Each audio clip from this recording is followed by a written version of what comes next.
Je m'appelle Catherine, je suis le représentant légal de la Fondation Avec les mains sur la terre. C'est une entité qui fonctionne pour répondre aux besoins de la communauté au niveau culturel. Rakira Oyaka, je fais partie de la communauté Musca de Rakira. Et donc cet endroit où nous sommes est la maison atelier de Mythes, Avers, Arts et Métiers, qui est un espace en construction pour céder la place à ces ateliers. Eh bien, ce processus a été exécuté.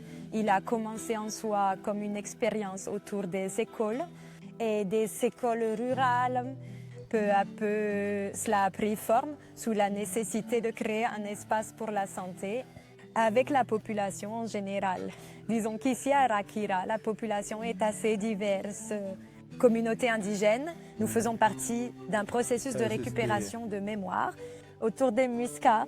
Aussi avec la population rurale, nous travaillons avec les grands-parents, enfants, jeunes. Nous avons travaillé sous tous les âges.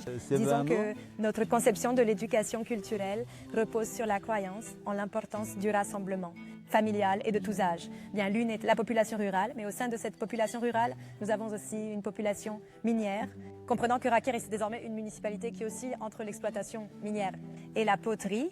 Nous avons également une population différence chez la communauté autochtone, chez les marcheurs qui se sont installés sur le territoire. Maintenant, avec l'arrivée aussi de nombreux Vénézuéliens qui sont arrivés sur le territoire, ainsi que de la communauté étudiante et étrangère qui en a également fait partie en contribution d'ateliers. Car nous avons eu communauté française et... Ils sont liés aux arts, mais ils sont également liés à compréhension et conservation de l'environnement. Ils sont également liés à la tradition, à l'ancestralité. Il y a eu des ateliers d'art plastique, de musique, de théâtre. Il y avait aussi des processus de recherche dans la région avec les anciens, avec des pratiques culturelles, sociaux. Les processus ont également été réalisés pour la conservation des graines. Un festival a été organisé ainsi que de la bioconstruction. De la force qui est travaillée. Il y a deux technologies sociales auxquelles nous avons été très fidèles. Une est la Minga, qui nous a beaucoup aidé dans les processus de bioconstruction, de création collective. Une autre était le Mambiadero, aussi comme méthode à la communication et disons dans la partie des ateliers comme tel. C'est très ouvert, n'est-ce pas?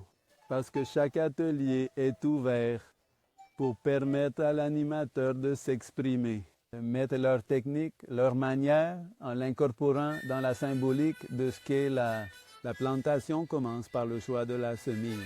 Oui, alors ce serait comme s'asseoir avec les gens, regarder ce qu'ils proposent et comment cela peut être revu. Ensuite, il s'agit de préparer la terre, serait d'obtenir les matériaux, de faire les convocations et puis après de planter la graine. Si mettre les graines, c'est déjà commencer à travailler dans les ateliers. Ensuite vient le processus de récolte, que c'est déjà les produits. Si les présentations, les besoins et les outils dépendent des besoins de chaque atelier, toujours en cherchant travailler avec des matériaux organiques ou recyclés. Je pense que la méthode spécifique est vraiment que nous faisons partie, nous venons de la ville pour faire partie du contexte. C'est quoi? C'est là, c'est... D'ici, nous pouvons dire que nous construisons, faisons des arts plastiques, et cela a été notre engagement de vie. Et de là, je pense que la méthode de pouvoir dire « je suis plongée dans cette réalité », cela permet l'existence d'une communauté. Clairement, nous ne voulons pas éduquer la communauté, nous voulons partager un savoir. Oui, de là, nous nourrir, quitte la ville pour plonger dans les espaces ruraux, c'est-à-dire que vais-je faire? Donc, changer toute la logique autour de l'économie.